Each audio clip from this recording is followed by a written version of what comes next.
अस्सलाम वालेकुम भाई, मैं राबिया बोलती पई हूँ। मेरे बंदे दे गुर्दे डायलिसिस होंदे चक बारे चो आने असी। मेरे बंदे दे गुर्दे डायलिसिस होंदे ने। मेरे छोटे छोटे बच्चे हैं, उन्होंने लत्त टुट गई है तो कहते ने डॉक्टर 6 महीनों तक मोटरसाइकिल ते नहीं बैठना। 2000 रुपया गड्डी वाला रेंट लेंदा है, मेरे पास नहीं है। मैनू इलाज वास्ते दवाइयां वास्ते कोई दे दो। अल्लाह ताला आपकी मेहरबानी करे, आपकी ज़िंदगी करे। असी गुर्दे वाश करावन वास्ते आंदे पैसे डायलिसिस वास्ते ते डिगे ने, उन्होंने लत्त टुट गई तो डॉक्टर ने कह दिता 6 महीनों तक मोटरसाइकिल ते तुसी नहीं बहना।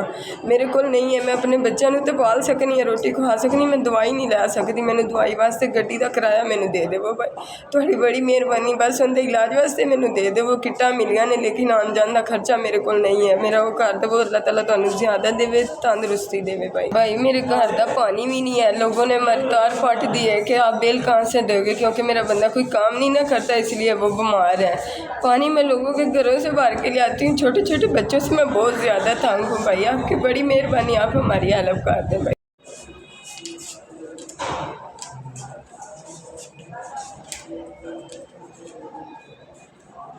SVS ਤੁਹਾਡੀ बड़ी मेहरबानी, ਤੁਹਾਡੀ तरफों मैनू 10,000 रुपया मिल गया। अल्लाह ताला तुहानू भी सेहत देवे, कामयाबी अता करे, खुश रखे। अल्लाह ताला तुहानू और ज़्यादा देवे।